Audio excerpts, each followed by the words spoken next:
Boa tarde. Hoje é quinta-feira, 2 de dezembro, e o Senado Notícias está no ar. O plenário do Senado está discutindo a PEC dos precatórios neste momento. O texto está na pauta desde a última terça-feira.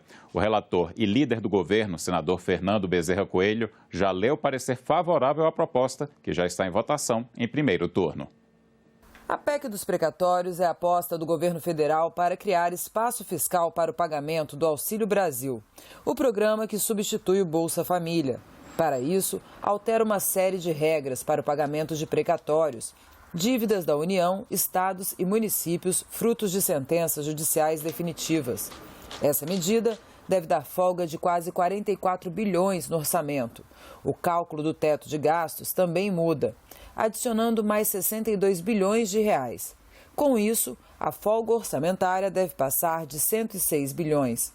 Desse valor, cerca de 51 bilhões de reais serão destinados ao novo programa social. Pelo anterior programa, denominado de Bolsa Família, a média do recebimento era de R$ 189. E a partir da instituição do Auxílio Brasil e, sobretudo, com a possibilidade de aprovação dessa PEC, nós estaremos viabilizando uma ajuda de, no mínimo, R$ 400 para as famílias mais pobres do nosso Brasil. Se alguém me perguntar, Eduardo, você está satisfeito com o texto da PEC, com o texto da MP? Eu diria que não. Mas, presidente, a fome tem pressa. Nós já estamos no dia 2 de dezembro. E se o texto da PEC ainda não é perfeito, pior é não termos a PEC.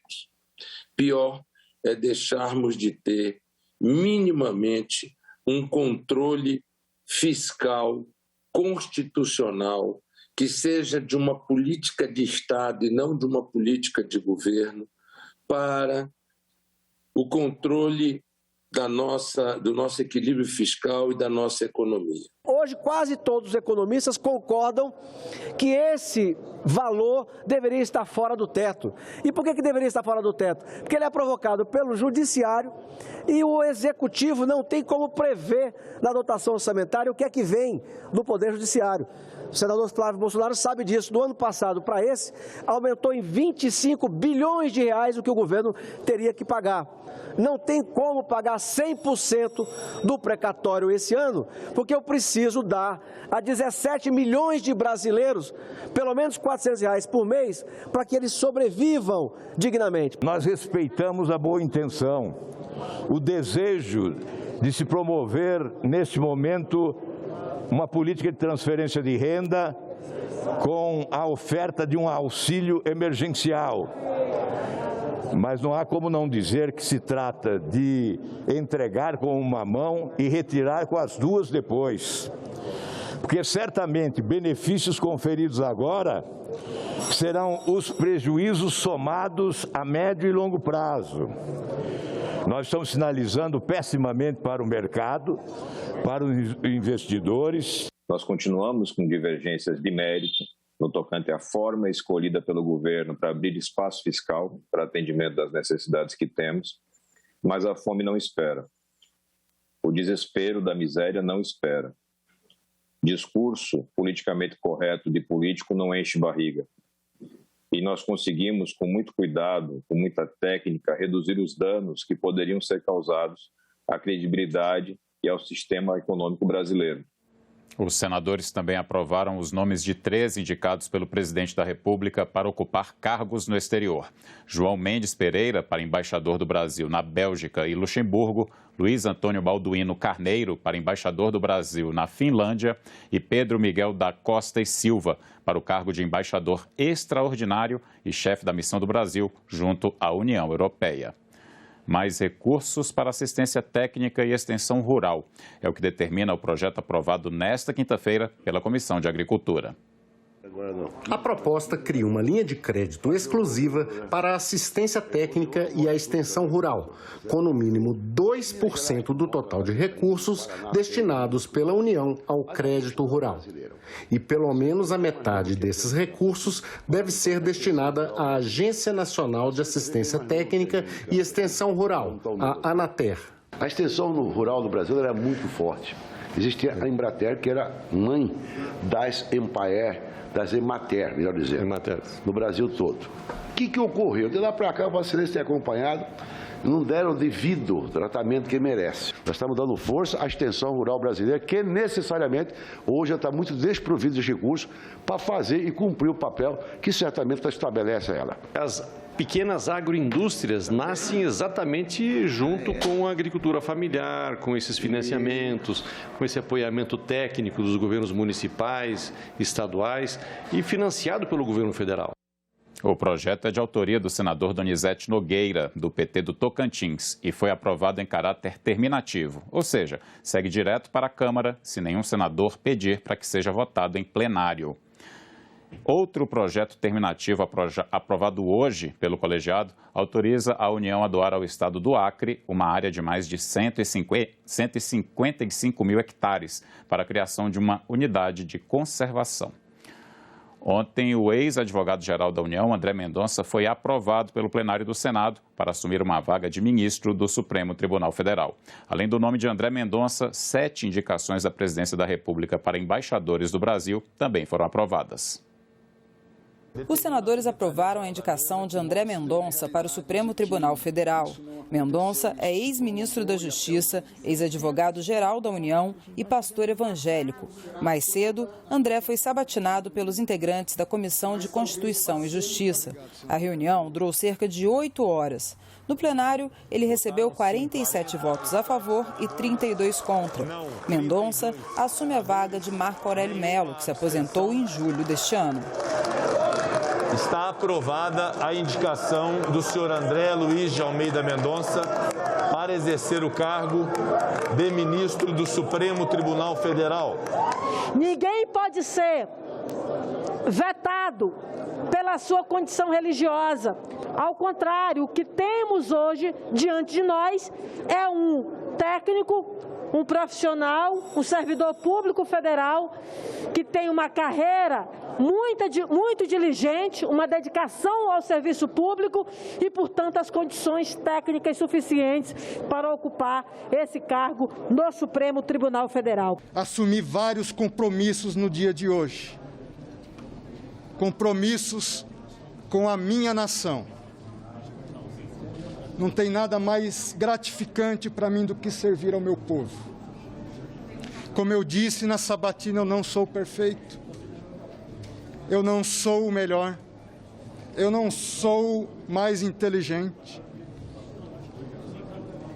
Mas eu acredito que com persistência, com resiliência, com dignidade, respeitando as pessoas, você é capaz de transformar a sua própria realidade e a realidade do seu povo.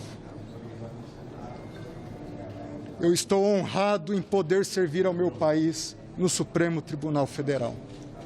Na Comissão de Assuntos Econômicos, o sabatinado foi Gustavo Augusto Freitas de Lima, indicado para o Conselho Administrativo de Defesa Econômica. Ele foi aprovado por 16 votos a favor e 9 contrários. E a indicação seguiu para o plenário do Senado, onde precisa da aprovação de pelo menos metade mais um dos senadores presentes. O CAD, Conselho Administrativo de Defesa Econômica, vinculado ao Ministério da Justiça, é o responsável por cuidar da livre concorrência no mercado brasileiro. O CAD é uma instituição nova, senador. Foi criado em 62. Nos últimos 25 anos, principalmente depois da Lei 8884, ele começou a ter um papel mais significativo, começaram a ter os casos mais desafiadores, como o da Nestlé Garoto, a compra,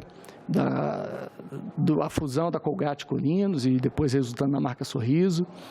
E, mais recentemente, o grande desafio da Disney com a fusão com a Fox, onde foi uma fusão mundial e Brasil e México foram as agências que colocaram condições, de uma forma muito independente, de uma forma muito corajosa, e mesmo numa fusão dessa de interesses internacionais, soube o nosso CAD se impor e fazer valer a defesa da concorrência. Vossa Senhoria acha que atos de concentração envolvendo as redes sociais como Facebook e Twitter devem ser enfrentados pelo CAD em razão do monopólio? Em alguns casos, o monopólio pode ser favorável, a gente chama às vezes de poder de rede. Então, claro que quando a gente quer uma rede social, nós não queremos ter 10 redes sociais, cada uma vai falar uma parte com a minha família, com meus amigos. Então, acabamos todos nós sendo beneficiados e, de certa forma, reféns de termos uma pequena quantidade de players no mercado de redes sociais. A simples concentração, por si só, não é um problema para o mercado concorrencial. O que nós temos, o problema que tem que ser enfrentado pelo CAD é o abuso de uma posição dominante. Então, uma empresa conseguir aumentar, criar emprego, criar rendimentos, se tornar maior pela qualidade dela profissional, pelos méritos dela, é algo que o CAD tem que incentivar e, como agência reguladora, como agência fiscalizadora do setor, tem que tentar dar a oportunidade das empresas crescerem. O papel do CAD não é de assodamento nem de tentar deixar ninguém pequeno. Porém, há que se reconhecer alguma realidade. Quando você tem um poder de mercado, quando você tem um poder econômico, esse poder pode ser abusado, principalmente para se tirar outros players, outras empresas do negócio. Gustavo é graduado em Ciências Navais e em Direito, tem pós-graduação em Direito Público e mestrado em Direito e Políticas Públicas. Foi oficial do Corpo de Fuzileiros Navais, professor universitário e conselheiro da empresa de Planejamento e Logística. É procurador federal da Advocacia Geral da União desde 2006. A Comissão de Assuntos Sociais também fez sabatinas ontem. Aprovou 4 indicados à diretoria da Agência Nacional de Saúde Suplementar. Todos os nomes seguiram para análise do plenário.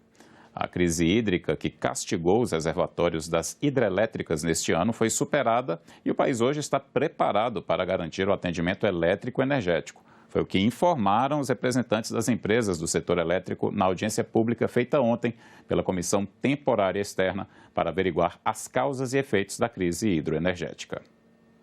Foi a primeira reunião da comissão com os representantes do setor elétrico. Eles explicaram aos senadores qual a responsabilidade de cada empresa, o que cada uma faz especificamente e como estão se preparando para a crise energética, que é mundial. Nós estamos diante de um cenário mundial de crise energética.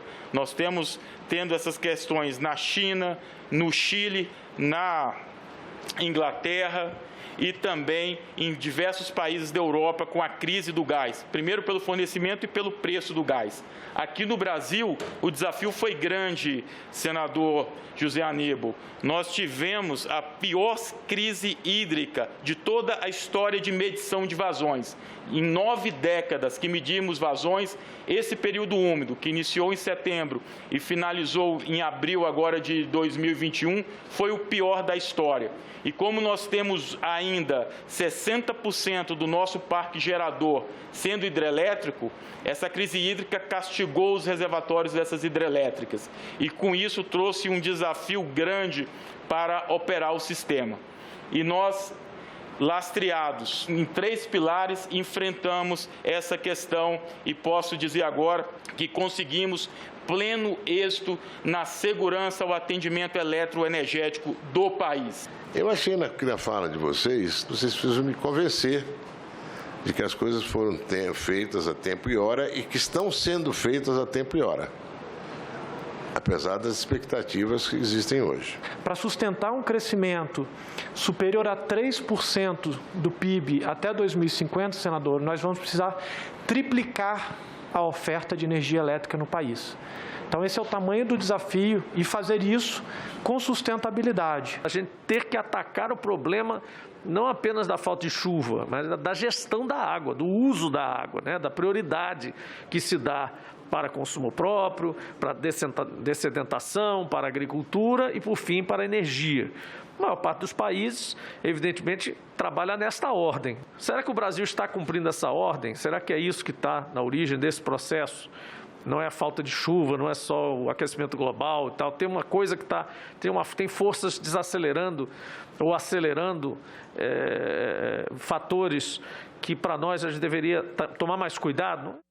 Ficamos por aqui. Você pode rever as reportagens desta edição na nossa página na internet, senado.leg.br/TV. Muito obrigado pela companhia e até a próxima.